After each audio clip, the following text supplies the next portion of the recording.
The galaxy's mightiest warriors stood in a circle of shining steel, their armor reflecting the light of twin suns. The grand arena of Zakar Prime had seen battles between champions of 100 worlds, but today it was silent. No cheers, no music, no war drums.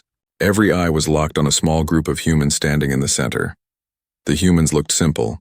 No glowing armor, no energy weapons, no implants. Just plain uniforms, dirt on their boots, and eyes calm like quiet storms. Around them, alien warriors whispered in disbelief. "They sent them?" growled a 10-foot beast covered in metallic scales. "Where are their exosuits? Their energy shields? They don't need them," another alien muttered, but his voice trembled as he spoke. At the edge of the arena, General Korath, the leader of the Galactic War Council, watched with folded arms. His army had conquered 50 planets. His soldiers could lift tanks with one hand. Yet when the humans stepped in, a strange feeling crept into his chest. Unease. He had heard rumors. Tiny stories about humans fighting with discipline, focus, and training. He never believed them. To him, humans were fragile creatures, soft, emotional, always talking about peace. But that day, something changed. A siren echoed through the sky. The test began. A massive alien warrior with 4 arms and a plasma hammer stepped forward.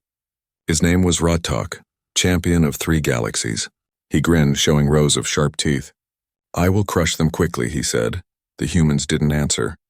They stood still. One of them, Captain Reeve, only nodded once. His eyes were cold but focused. When the signal flashed green, Rotok charged, roaring like thunder. The ground cracked under his feet. Dust flew, the crowd gasped. But Reeve didn't move. At the very last second, he sidestepped. A blur, faster than the eye could see, then crack. His palm hit Rotok's chest. The mighty warrior stumbled. The arena went dead silent. How did he do that? A voice cried out. Reeve didn't smile. "Discipline," he said quietly. Before Rotok could rise again, the human team moved like shadows. No shouting, no wild swings, just calm, perfect coordination. One blocked, another tripped the giant. The third disarmed him with a twist. Every motion was clean and sharp. It was not strength that defeated Rotok. It was control. When the beast finally hit the ground, gasping, even the War Council stood in silence. The humans stepped back and saluted. Not a word, not a taunt, just respect for the fallen opponent. Then something strange happened. The alien soldiers in the stands, once laughing and arrogant, now watched with awe. The humans were not just fighting. They were teaching. After the match, when the medics carried Rotok away, General Korath walked into the arena himself. He studied the human captain closely. "You fight without power suits," Korath said. "Without fear. Without hate. Why?" Reeve looked up. His voice was calm but firm. "Because we train the mind before the body. A weapon is only as strong as the heart that holds it." The general frowned, but those words echoed in his mind. Around them, the silence deepened. The crowd, thousands of mighty warriors, didn't cheer or laugh. They just watched. For the first time in centuries, the galaxy's strongest stood silent before a handful of humans. And that silence was louder than any victory roar. As the humans left the arena, whispers followed them. "They are not weak," one alien whispered. "They are dangerous." Captain Reeve didn't look back. His team walked toward their base under the dying suns. But deep inside, he knew this was only the beginning. The galaxy had seen their first move. Soon they would see what human training truly meant. Behind him, General Korath turned to his officers. "Prepare a test," he said quietly. "I want to see how far these humans can go." And far above, on hidden ships orbiting Zakar Prime, unknown watchers smiled. "The galaxy has forgotten the human spirit," one voice said. "Let's remind them." The stage was set. The silence before the storm had begun. The next day, dawn broke over the cold plains of Zakar Prime. The twin suns rose slowly, painting the sky gold and silver. The humans were already awake. While the alien warriors still slept in their barracks, the humans stood in perfect lines under the morning light. Captain Reeve's voice echoed through the air. "Breathe in. Focus. Control the mind first." There were no fancy machines, no glowing shields. Just sand, air, and sweat. The humans began to move in rhythm, slow, sharp, controlled. Their bodies followed patterns that seemed simple but perfect. Every motion, every step had purpose. Alien soldiers gathered around the training field, laughing quietly. "This is their training?" One sneered. "No armor, no weapons? They are just stretching." But the laughter faded when the humans began the second phase. Reeve shouted one word, "Now!" and the calm line of humans turned into a blur of movement. They sparred, rolled, and countered attacks with incredible precision. Dust rose, boots thudded, fists met air. The sound of discipline filled the field. General Korath stood on a high platform watching closely. His aide, Lieutenant Kirok, looked puzzled. "Sir, this is not combat, it's—" Art Korath said nothing. His eyes followed the humans as they trained in silence. There was no shouting, no ego, no anger. Every human focused as if the universe itself watched them. When the training ended, Reeve gave a short nod. "Discipline is our armor," he said. "Patience is our shield." Then without rest they began again. Hours passed. The suns climbed high. The aliens who mocked them earlier could no longer laugh. Their own soldiers were strong, yes, but they tired easily. They depended on machines to measure aim, to boost stamina, to correct mistakes. Humans, on the other hand, used nothing but their will. A young alien recruit whispered, "They are different. Why do they not rest?" One of the older human soldiers, Sergeant Vale, overheard. He smiled kindly. "Because the body rests when the heart is calm, not when the clock says so." That night, General Korath visited the human camp. He found them sitting in a circle, not celebrating, not resting, but meditating silently. Their eyes were closed. Their breathing slow. The campfire glowed softly between them. "You meditate before sleep?" Korath asked. Reeve opened one eye. "We meditate to understand ourselves. A warrior who does not know himself cannot control his fear." The general frowned. "Fear? You admit you have it?" Reeve nodded. "Every human has fear, but fear can be trained. We do not erase it. We master it." Those words sank deep into the general's mind. On his planet, fear was a weakness. But here, humans treated fear as a tool. Suddenly, a sharp alarm blared across the base. An attack simulation, unexpected and fierce. Alien drones filled the night sky, firing light rounds at random targets. The alien soldiers panicked, running for cover. But the humans didn't move in fear. They rose quietly, eyes calm, bodies ready. Reeve shouted, "Formation Delta!" Within seconds, the humans formed lines covering each other's positions. They moved like one mind, one body. Every shot they fired hit the mark. Every motion protected someone else. There was no confusion, no chaos, only control. When the simulation ended, the alien commanders stared in disbelief. They coordinated without commands. One said, "No tech, no uplinks, how?" Reeve simply answered, "We trust each other." That is the highest technology of all.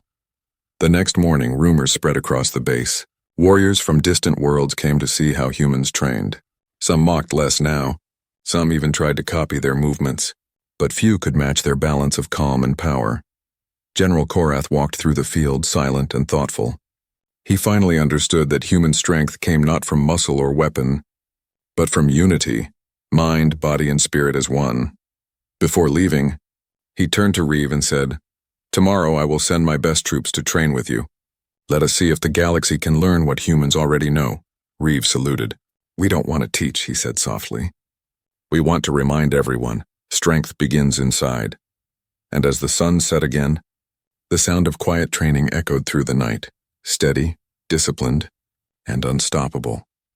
The galaxy was beginning to learn what it had long forgotten. Humans were never weak. They were forged by endurance, sharpened by pain, and guided by will. The next morning, a dry wind swept over the plains of Zakar Prime. The training grounds looked quiet, but the air was thick with tension. Today was different. Today, the aliens would train beside the humans. General Korath stood at the edge of the field, his armor gleaming like a mountain of steel. Behind him, 50 elite alien soldiers waited, each stronger, faster, and larger than any human. They were the pride of the galactic forces. Captain Reeve's team stood in front of them, calm, silent, and unarmed. "This is not a fight," Reeve said, his voice steady. "This is understanding." One of the alien elites, a horned warrior named Varn, laughed loudly. "Understanding? You want us to play with you, tiny human?" Reeve didn't answer. He only looked toward the blazing sun above. "Then let's begin." The challenge was called the Trial of Fire. It was simple. Endure the heat, the pressure, and the storm of the burning desert. No armor, no shields, no machines, only willpower. When the signal sounded, the group marched into the desert together. The ground shimmered under the heat. Winds of flame swept across the dunes. Within minutes, the aliens began to sweat, their metal armor glowing red-hot. The humans, dressed only in thin training suits, walked silently. Their faces calm, their steps steady. Varn grunted, his breathing heavy. "How are they still walking?" Sergeant Vale looked at him. "Because we trained for worse. Pain doesn't scare us, it guides us." Hours passed. The temperature rose higher and higher. Some alien soldiers began to stumble. Their bodies were powerful but not used to suffering without machines. Reeve noticed one alien fall to his knees, groaning. He stopped, turned back, and lifted the warrior up without a word. "You help your competitor?" The alien gasped. Reeve smiled faintly. "We help anyone who fights beside us, even rivals." That moment struck something deep inside the watching generals. On most planets, strength meant domination. But humans showed a different kind of strength, compassion under fire. By the time the group reached the halfway mark, the aliens' energy cores were overheating. Some had to stop, but the humans continued step after step, silent and focused. They sang quietly to themselves, a slow rhythm that matched their heartbeats. It was an old Earth song about courage and storms. The aliens listened, confused at first, then strangely moved.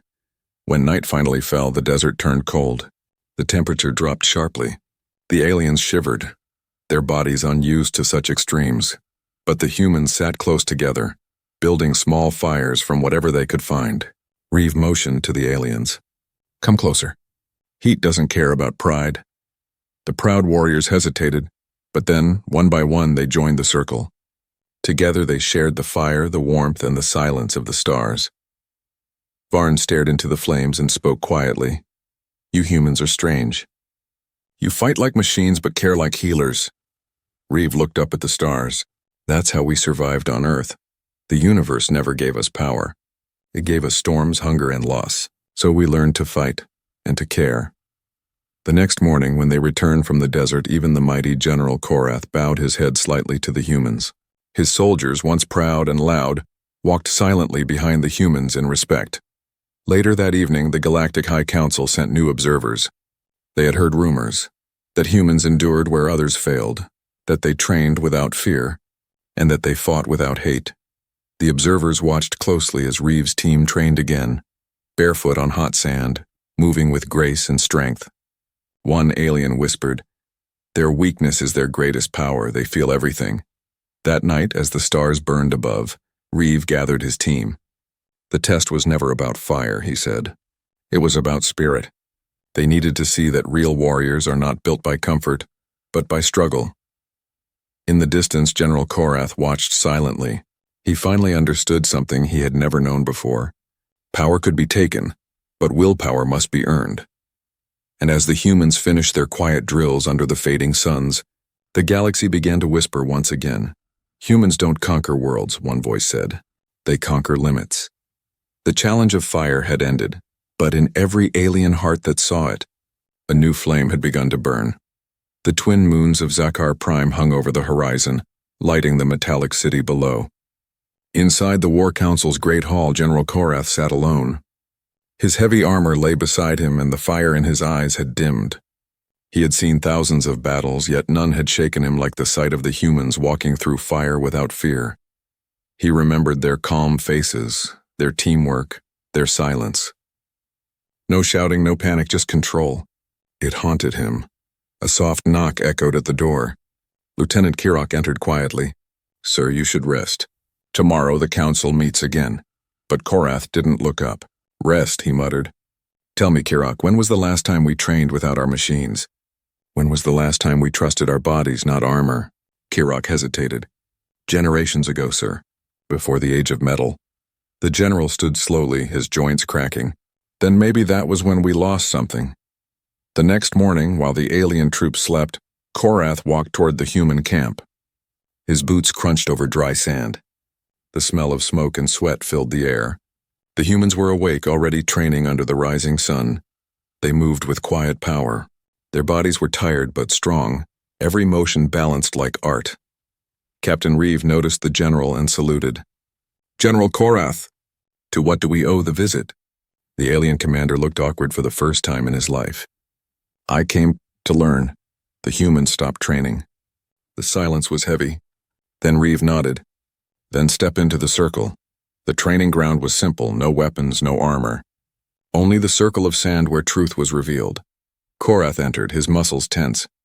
Reeve faced him calm and firm. Attack me, Reeve said. Korath grunted. You wish to be humiliated? But when he swung, Reeve moved like water. No wasted motion, no anger. His hand touched Korath's wrist and the mighty alien found himself falling face first into the sand. The soldiers watching gasped. Reeve helped him up. Again. This time Korath attacked harder, using all his power. But Reeve still flowed around him, striking softly yet precisely. It wasn't brute strength that beat him. It was control, timing, and patience. When Korath fell again, Reeve knelt beside him. General, your body is strong, but your mind fights itself. Strength begins inside. For the first time, Korath didn't argue. He sat quietly, breathing heavily, dust covering his face. I see now, he whispered. We have machines for power, but none for peace. The rest of the day, Korath trained beside the humans. He learned to breathe slowly, to move with balance, to fight with focus. The once proud commander followed simple drills, sweating like a recruit. The other alien officers watched in disbelief. As the sun set, Reeve gathered everyone together. Today a great warrior has joined us, he said. Remember, true warriors never stop learning. That night, as the campfire flickered, Korath sat quietly with Reeve. Tell me, Captain, he asked, how did humans learn such discipline? Reeve's eyes glowed softly in the firelight. On Earth, we didn't have super strength. We had storms, hunger, pain. We trained our minds to stay calm, our hearts to stay kind. That's what saved us, Korath nodded slowly. Your world made you strong by breaking you. Reeve smiled faintly. Every human is broken once, General. That's how light gets in. The next morning, a shock awaited the entire base. The alien soldiers woke to find their mighty commander doing push-ups beside human soldiers, covered in sand and sweat. When they saluted, Korath raised his hand and said, From now on, we train as they do. No armor, no excuses. The aliens hesitated, but the sight of their general, humbled yet fierce, filled them with new respect. One by one, they joined him. From that day, the sound of alien and human footsteps mixed together on the sands of Zakar Prime. Two species, once divided by arrogance and fear, now trained side by side. And as the suns climbed high above the horizon, even the galaxy itself seemed to pause and watch. The great warlord had broken, but in his breaking, something far greater had been born. The galaxy's mightiest were learning not just how to fight, but how to become. For the first time in decades, the great army of Zakar Prime trained without machines. The desert field that once echoed with the sound of steel now rang with footsteps, grunts, and human words of focus. Aliens and humans trained together, side by side. General Korath no longer watched from his tower. He trained among his soldiers, his armor gone, his pride stripped away. The galaxy had never seen a sight like it, mighty warriors sweating beside the smallest species they once mocked. But peace never lasted long. Late one evening, a soft rumble shook the horizon. The ground trembled beneath their feet. The watchtowers blared alarms. Soldiers rushed out of their tents. A dark shadow appeared in the orange light of the twin suns. It was the Scorn fleet. The Scorn were mercenaries, creatures with cold silver eyes and wings made of blades. They came without warning, attacking worlds for sport and treasure. Now they had arrived at Zakar Prime, drawn by stories of human training. The sky filled with the scream of engines. Explosions echoed through the valley. Soldiers panicked. The alien troops, once proud and fierce, froze at the sudden chaos. Fear swept through the ranks like wildfire. Reeve stood tall amidst the noise. His calm voice cut through the panic. Everyone, hold the line. Breathe. But fear had already whispered into their hearts. Many alien warriors stumbled back, their courage fading as the Scorn ships descended. General Korath grabbed Reeve's shoulder. Our soldiers are breaking. They fear death. Reeve looked at him, calm but firm. Then it's time they learn what we taught you. Fear is not the enemy, panic is. The humans moved fast. They formed lines, shouting commands with precision.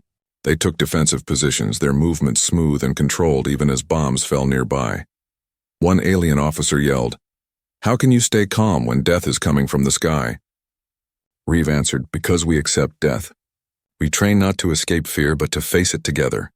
His words spread like fire. Some alien troops stopped running and turned back. They remembered the desert, the heat, the lessons. They had faced pain before, they could face this too. Korath raised his voice, deep and commanding. "Listen to the humans. Stand with them." The tide shifted. Aliens and humans formed a single defensive line. The ground shook as scorn drones landed, metal beasts with wings of fire. Blasters roared, explosions tore through the sand. But the mixed army didn't falter. Reeve led from the front, moving with perfect calm. He shouted orders not with fear but focus. His voice carried strength that reached even the trembling hearts behind him. "Cover your partner. Aim steady. Breathe." Every time a soldier fell, another took their place. Every time fear rose, discipline crushed it. Korath fought beside Reeve, swinging his massive blade with renewed purpose. "You were right," he shouted over the noise. "Fear doesn't vanish, it obeys." Reeve nodded, blocking a blow. "Exactly. Make fear your servant, not your master." Hours passed. The battlefield burned. The scorn fought fiercely, but something changed in their eyes. They saw unity, humans and aliens fighting as one. No hierarchy, no arrogance, only purpose. One of the scorn captains landed, sneering. "You think your tiny minds can match our power?" Reeve stepped forward, bruised and dusty. "Power fades. Will does not." The scorn charged, blades flashing. Reeve dodged, then drove his knee into the creature's chest, knocking it down. His voice echoed through the air. "This is humanity's weapon. Control under fire." By dawn, the sky was clear. The scorn retreated, their fleet crippled. The battlefield lay silent once again. Smoke drifted across the sand, carrying the scent of ash and victory. Exhausted soldiers, both human and alien, looked at each other in disbelief. They had survived, not because of machines or weapons, but because they had mastered fear together. General Korath removed his helmet and looked at Reeve.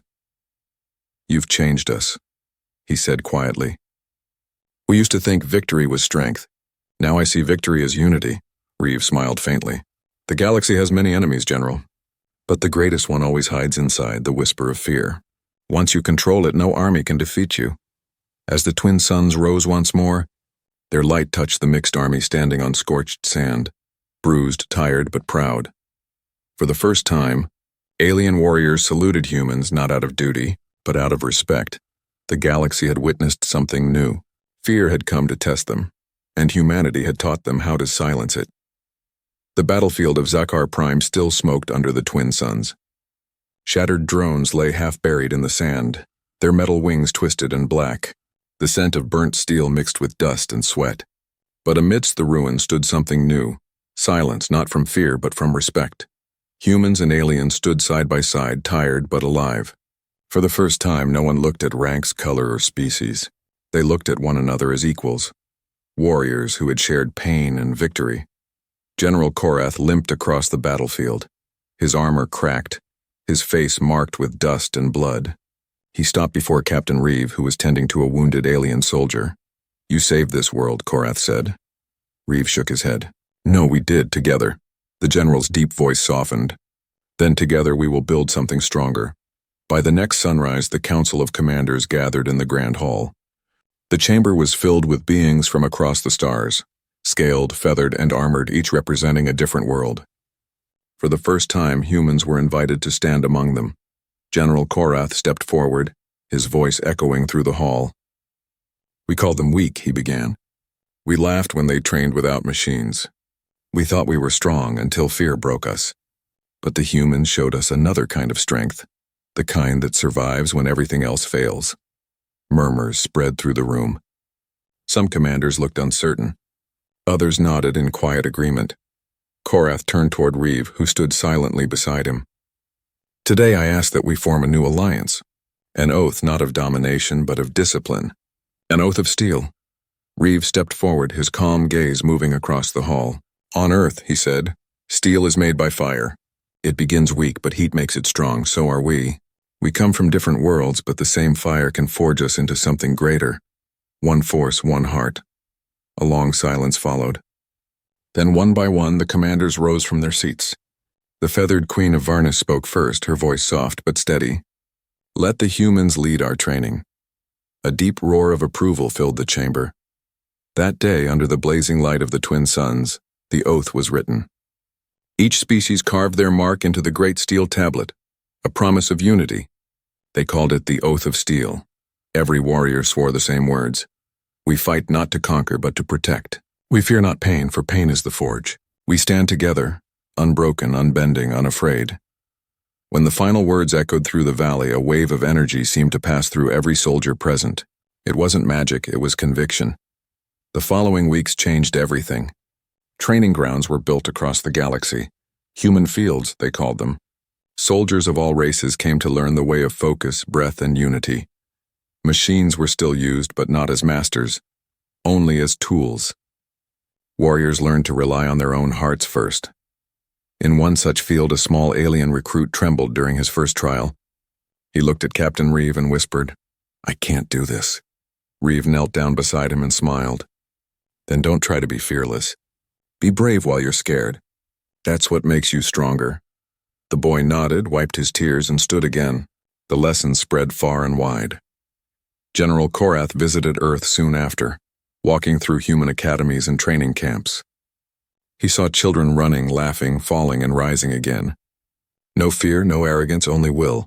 At a human war memorial, Korath stopped and read the words engraved in stone.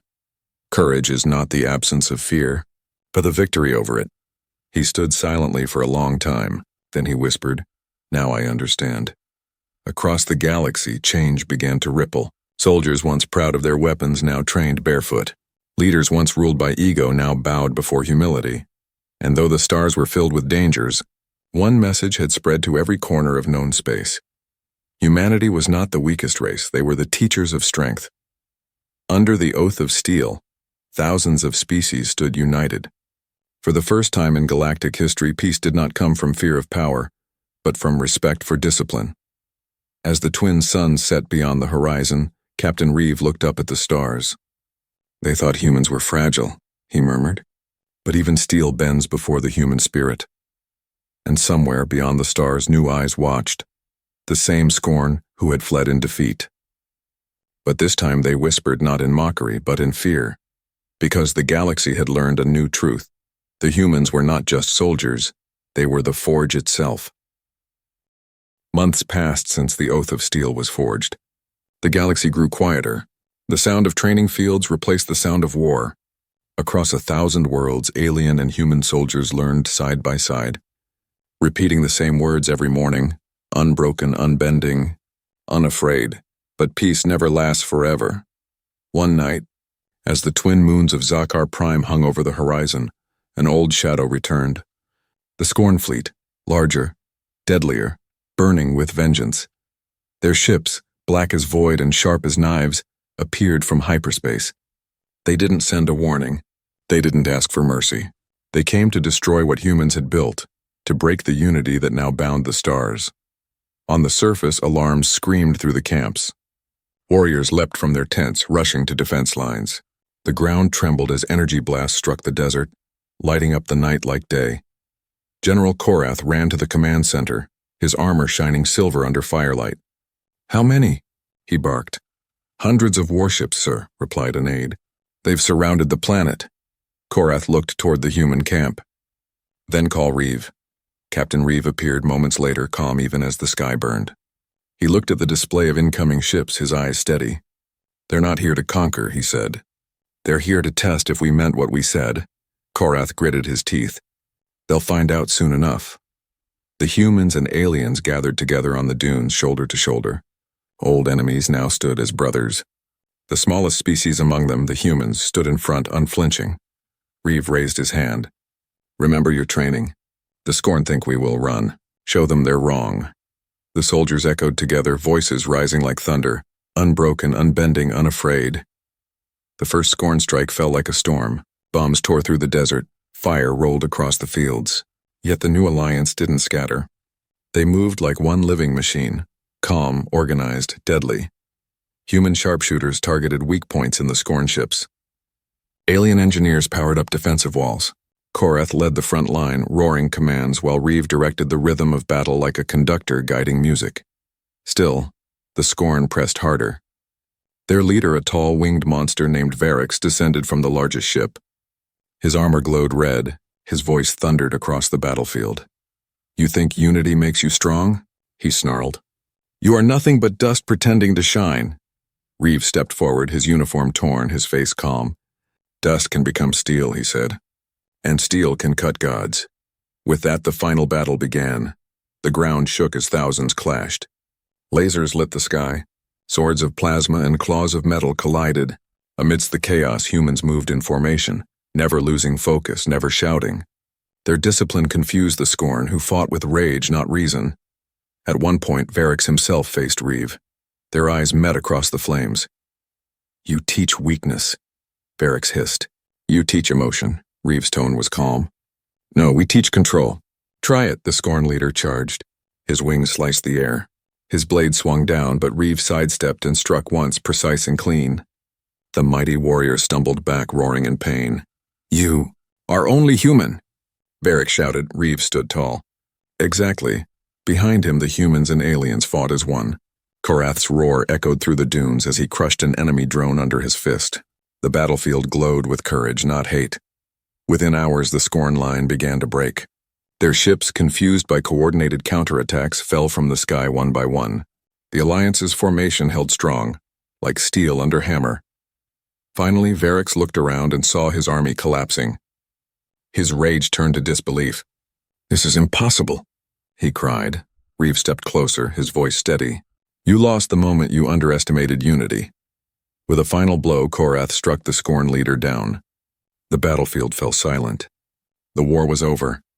As dawn rose, soldiers stood among the ruins, bruised, bleeding, but victorious. The twin suns shone on faces of every color, every shape, every world.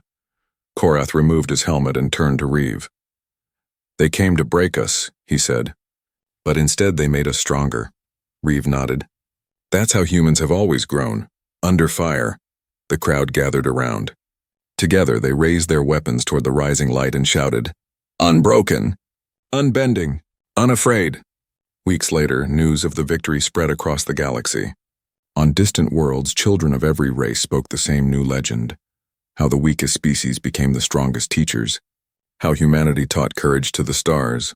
And as Captain Reeve looked up at the vast night sky, he smiled softly. "They thought we were fragile," he whispered. "But we were the fire all along." The galaxy had changed forever. Not by conquest, not by fear, but by the human spirit that refused to bend.